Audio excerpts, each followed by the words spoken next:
O programa Tribuna da Mulher debate com as nossas convidadas um tema de interesse do universo feminino, a presença da mulher nas lutas sociais. Qualquer pessoa pode e deve participar para ter o direito de transformar os rumos de sua comunidade.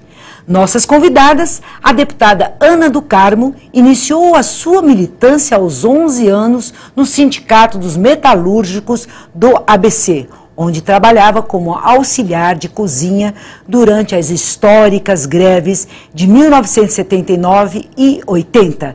Desde então, vem tendo um papel de destaque nas lutas em defesa dos direitos das mulheres, dos movimentos sociais. A nossa convidada, Jussara Zotes, membro do coletivo de mulheres da Rede Abraço de Comunicação do Estado de São Paulo e educadora popular da Igreja da Brasilândia. Deputada, a senhora vem do berço das lutas sociais, que é São Bernardo. As mulheres no período de 79, 80, como as mulheres chegavam ao sindicato?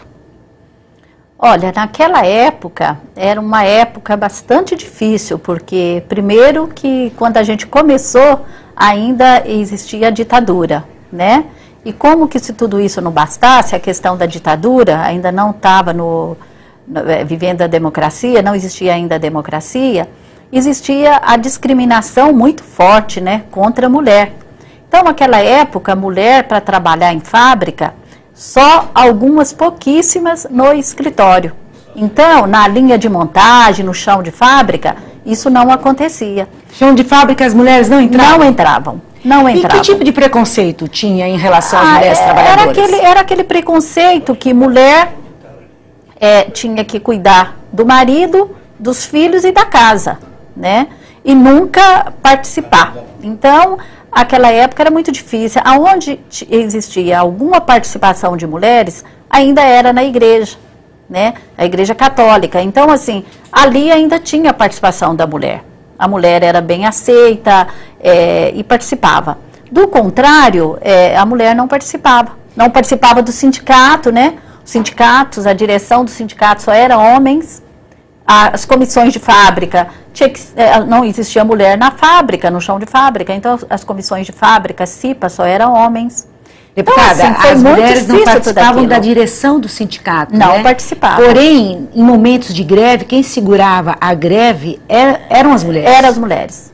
As mulheres iam com seus maridos, levavam os filhos, né? Para poder segurar as greves naquela época, ajudar a segurar as greves. Agora, as mulheres de 79, 80 lutaram pela transformação de um regime brasileiro. Nós praticamente lutamos contra o regime militar neste período de 70 a 80, 82. Verdade. Esse período foi um período das lutas contra o regime militar. E aí já começou também um debate da participação da mulher mais ativa na política, né? Então, assim, começou a se discutir espaço nos sindicatos, nas comissões de fábrica. Naquela época, em 78, 79, foi quando começou a se contratar, a abrir um espaço para contratar mulheres para o chão de fábrica. Até então, onde as mulheres tinham oportunidade de emprego, na verdade, era em casa de família, né? Principalmente, assim, falando de São Bernardo, onde eu cheguei com 10 anos de idade, eu posso falar com bastante certeza, o maior campo gerador de emprego para a mulher. Até hoje, né, deputada? Mas naquela época era em casa de família, por incrível que pareça. Então, assim, tinha algumas mulheres, aquela que tinha um estudo um pouco mais elevado, às vezes conseguia um espaço no escritório, né, em algumas recepção, mas era pouquíssimo, o maior empregador era a casa de família. Então, assim, e naquela época não existia lei, né, as mulheres não era registrada. Então, assim, foi uma época muito dura, uma época muito difícil, né? Graças a Deus nós avançamos, né? Pois é, avançamos graças à organização bastante, das mulheres porque, também.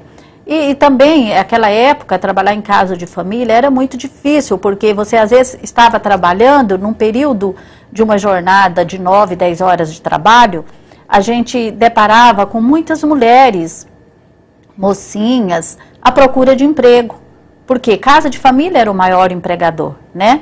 E casa de família era muito difícil, porque não tinha máquina de lavar, não tinha enceradeira, né? As casas não era piso como é hoje, né? Era taquinhos. E dava tempo para estudar, deputada? Não, de menor naquela época não podia estudar à noite, né? Então, os menores que trabalhavam, no caso meu mesmo, que cheguei com 10 anos, fui trabalhar, eu vim alfabetizar depois que passei de maior.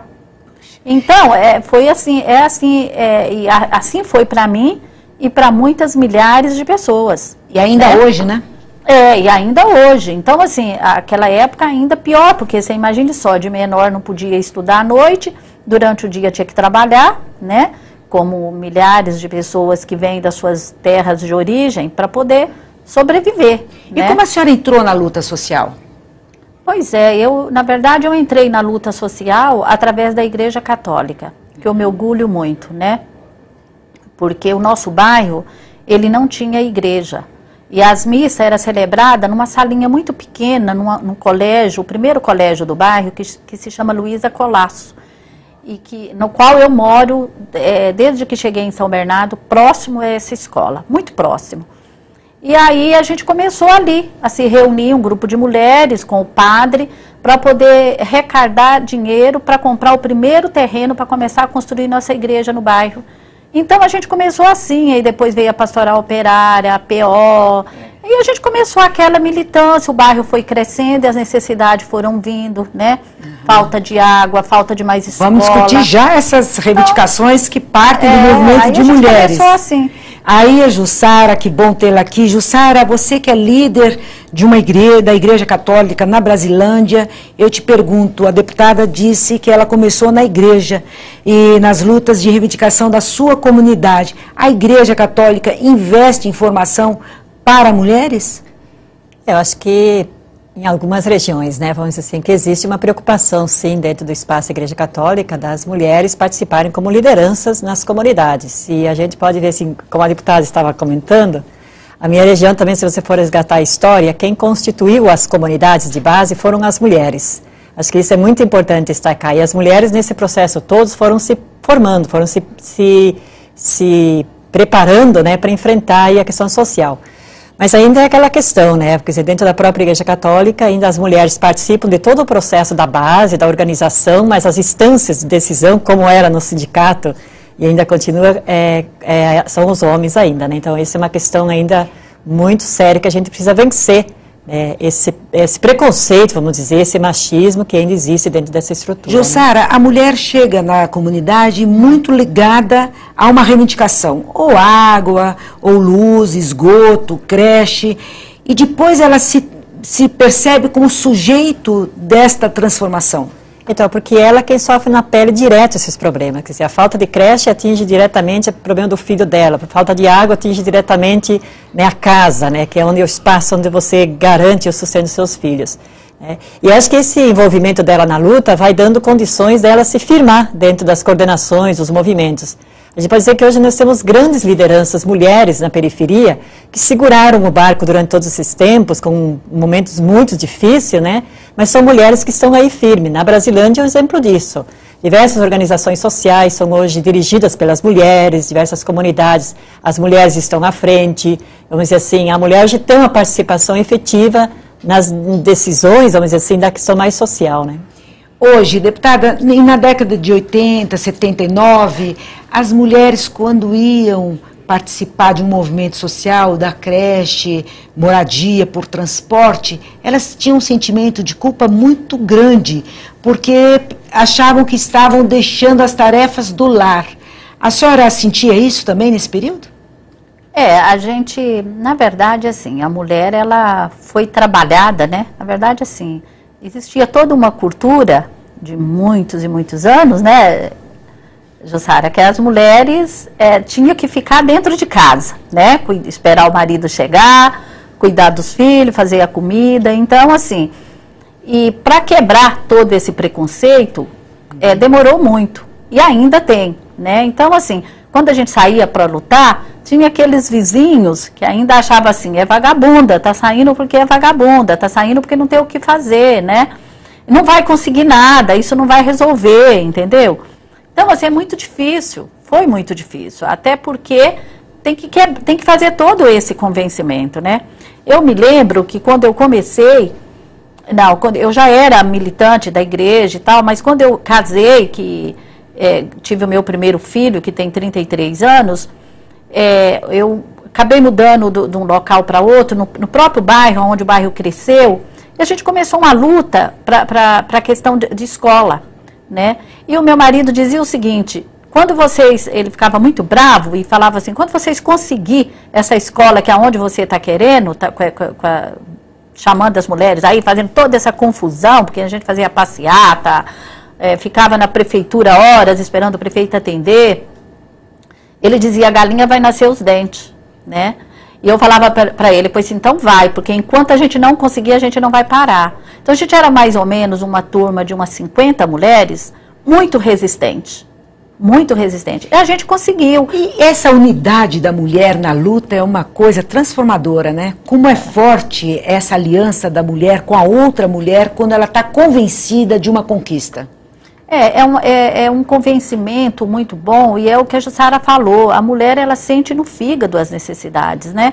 E a mulher, ela é sempre...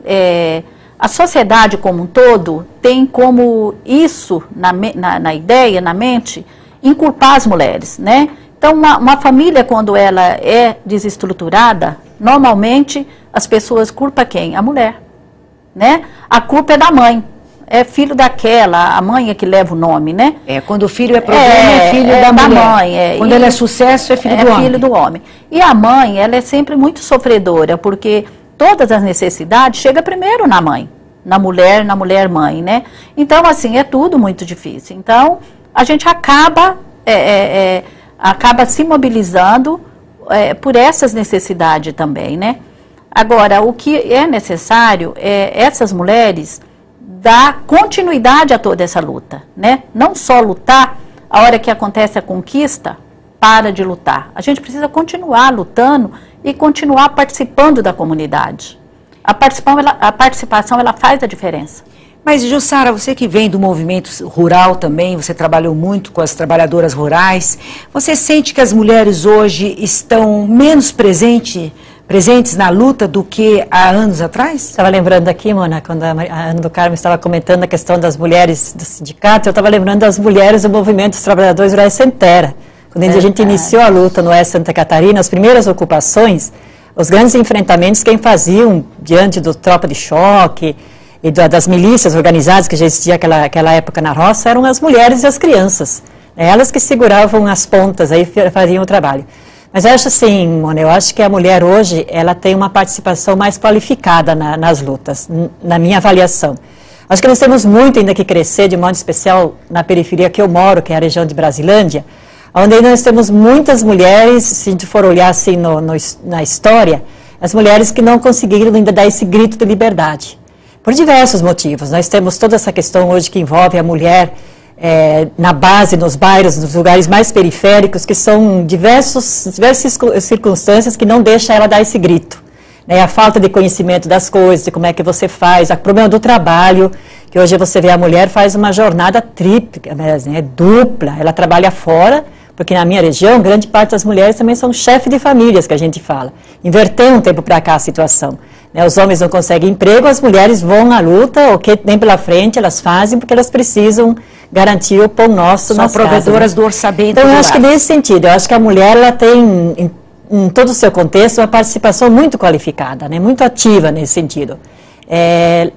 E preocupada um pouco com essa questão, que ainda temos muitas mulheres que ainda cedem nessa questão da repressão, do machismo, do abuso, da violência. Então, acho que essa é uma questão que incomoda a gente, né? Que a mulher precisa dar esse grito. Né? Mas essas mulheres, deputada, essas mulheres que estão hoje à frente desses movimentos, são mulheres que estão no mínimo 30 anos na estrada. E a nova geração? Como que ela participa desses movimentos? As novas meninas, mulheres desses movimentos, elas estão vindo para esses movimentos?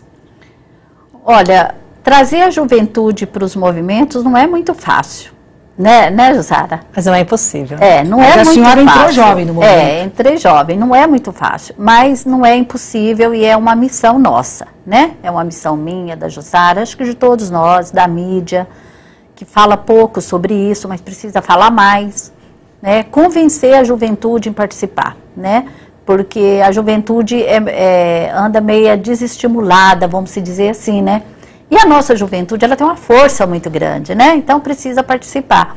Mas é devagarinho, né? O processo, ele é muito lento, né? E eu volto a dizer que a igreja, ela tem um papel fundamental em tudo isso. A igreja católica, ela tem um papel fundamental, porque ela tem a pastoral da criança, ela tem trabalhos com jovens, né? Ela organiza os jovens, faz passeio, conscientiza. Então, assim, boa parte dessa militância ainda vem, né, da igreja. Então, assim, é muito importante. Tem uma outra militância também muito importante das universidades, a gente sabe disso, né? Tem se organizado bem. E os sindicatos em relação às mulheres? Os sindicatos hoje, ele é composto, a diretoria, ele é composto de 30% de mulheres. Né? Mas não nos cargos de poder, né? Porque a representação de presidentas de sindicato no Brasil é muito baixa. É muito baixa, mas tem uma representatividade já importante nas comissões de fábrica, na CIPA e na diretoria dos sindicatos. Mas, assim, é claro que ainda precisa ter mais representação. A senhora acha que um dia nas centrais nós teremos mulheres presidentas? Eu espero. Eu espero que um dia vão ter uma mulher presidenta da CUT, presidenta da Central Única dos Trabalhadores, nos sindicatos, nos grandes sindicatos, como sindicatos metalúrgicos, né? Tem que ter, né? Sindicato dos químicos. Hoje nós temos uma mulher presidente da República, né? Uma coisa inédita que aconteceu. Então, assim, é possível sim, né? A gente não pode desanimar e tem que lutar muito. Hoje tem sindicato das domésticas, né? Que é bom a gente falar aqui.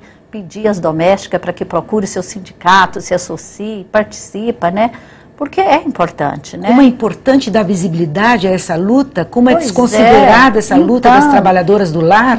E é difícil de mobilizar, é muito difícil de conseguir falar com elas, trazer para a reunião, né? Agora, trazer para participação, é muito difícil. A senhora colocou também que a senhora acha que a igreja, ela dá essa força para as pessoas se envolver na comunidade, nas lutas sociais.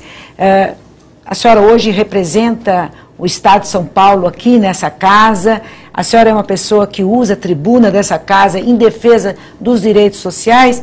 Eu pergunto para a senhora por que as mulheres têm muito medo e resistência em falar para o público. Porque isso é uma resistência da própria dificuldade, da dificuldade que tem de participar. Né? Porque quando a gente começa a participar, a gente perde o medo de ir falando, né? Porque, primeiro que quando você começa, você fica envergonhada, né, Jussara? Isso faz parte, né? E segundo que, assim, você acha assim, não, para falar, tem que ser só pessoas que estão literalmente preparadas para falar, né? Um exemplo. Mas não é isso. Cada um do seu jeito de falar, fala para o seu público. E as pessoas entendem, né? O jeito humilde de cada um falar. Então, isso é que é importante. É o que a Jussara falou. A importância é participar, é falar, é não ter medo, né? Porque reivindicar, participar, saber do que é os direitos das pessoas, saber respeitar as pessoas, saber como convencer as pessoas em participar, em defender os seus direitos, em lutar pelos seus direitos, é muito importante. Né? Cada dia que a gente convence uma pessoa, ainda que ela não venha diretamente para uma luta, mas que ela se convence, pelo menos em defender a si próprio e ajudar a se defender outras pessoas, isso é muito importante. Porque hoje a gente encontra pessoas que não sabem defender os seus direitos. Né? Acha assim, não, eu sou uma pessoa humilde, eu não tenho um nível superior, eu não tenho escolaridade, eu sou pobre, eu tenho que baixar a cabeça para tudo. Não é verdade isso. As pessoas podem serem literalmente analfabetas, pode ser pobre, não interessa. tem o seu direito assegurado pela Constituição, e a gente tem que fazer prevalecer isso. Mas o quanto é difícil uma pessoa exercer o seu direito, não é? Pois Às vezes é. na área da saúde, o quanto ela é desrespeitada no seu direito de ser atendida? Discriminada, né? Então, assim, você tem que saber falar, você tem que saber reivindicar, você tem que saber conversar, porque senão as pessoas, quem não tem uma consciência correta, fazem de outras pessoas o que quer. A gente vê muitas pessoas idosas sendo humilhadas, a gente vê são Deputada, a senhora está dizendo a importância de valer o seu direito. O seu direito. Agora, então, por exemplo, quando há uma desapropriação na sua região, lá em São Bernardo, onde a população conquistou o direito da compra das moradias e depois se percebeu que a área tinha que ser desapropriada, como a senhora vê esse sofrimento dessa população?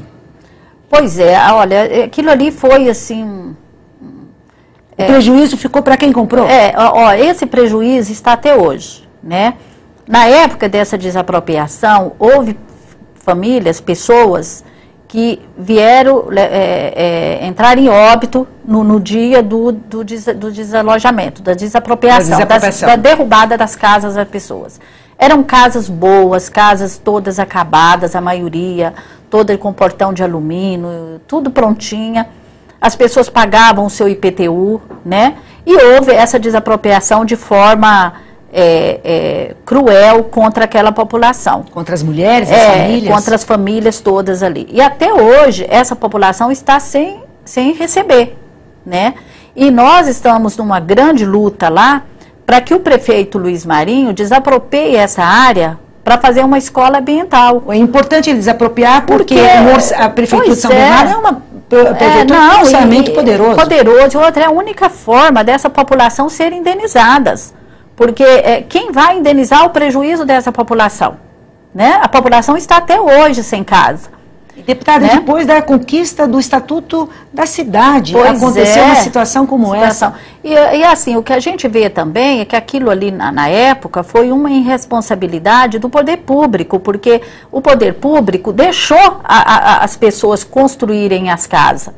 E aí, quando houve a decisão judicial em derrubar as casas das famílias, a primeira coisa que a promotora fez foi perguntar para o poder público, e agora, né?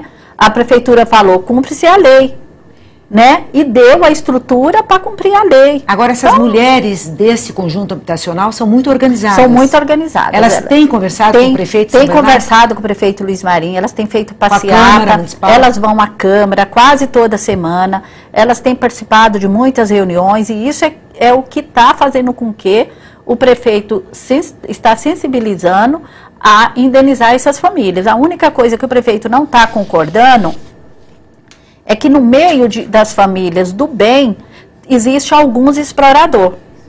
Tem pessoas de poder aquisitivo grande, também no meio dessas famílias, que tinha 10, 12 casas ali. Então, ele não está concordando em indenizar essas pessoas que foram lá para explorar. Distinção, né, então, deputada? ele quer fazer a distinção disso, e isso está demorando um pouquinho. Deputada, mas ele vai fazer a desapropriação e fazer a escola ambiental ali. A senhora tem nossa. um projeto de lei que, infelizmente, foi vetado, que é de mapear as áreas de risco para que nenhuma população tenha que sofrer a desapropriação por estar numa área de risco. Exato. Por que esse projeto foi vetado? Pois é, na verdade esse projeto foi aprovado pela unanimidade aqui da casa e foi vetado pelo governador, então, na época, José Serra. E foi uma pena, porque ele vetou e não apresentou nenhuma alternativa no lugar desse projeto, né? E qual é a importância desse projeto, Jussara? É porque, assim, hoje nós sabemos que tem área de risco, não só área de risco de deslizamento, de baixadas, também áreas contaminadas, né? E essas famílias pode vir a acontecer uma tragédia a qualquer momento. Então, este mapeamento, este levantamento, a prefeitura vai saber, e o Estado, de fato, quantas famílias têm área de risco e quais são essas áreas. Certo. Então, o Estado vai poder liberar um recurso para que possa se ter esse levantamento, né?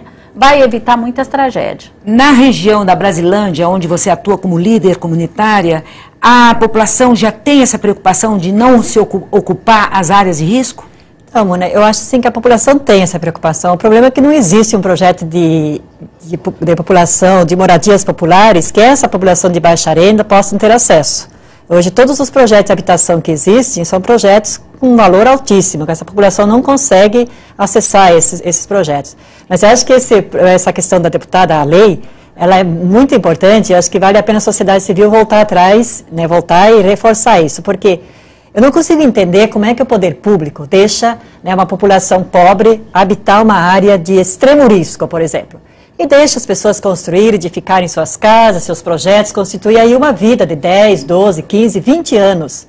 Aí, de repente, por uma decisão judicial, você despenca aquelas casas para baixo e não se pensa num projeto alternativo. Que é um momento super dramático para uma família. E eu gostaria de continuar com essa discussão em outros programas para colocar o quanto é importante para a qualidade de vida das nossas trabalhadoras e trabalhadores, para que isso não aconteça, desde que eles possam, de fato, participar de uma discussão na igreja, no sindicato, nos partidos, e a gente sonha numa sociedade que esse sofrimento não aconteça mais. Deputada, muito obrigada pela sua presença, e Jussara, muito obrigada. Até o próximo programa, Tribuna da Mulher, na TV Assembleia do Estado de São Paulo.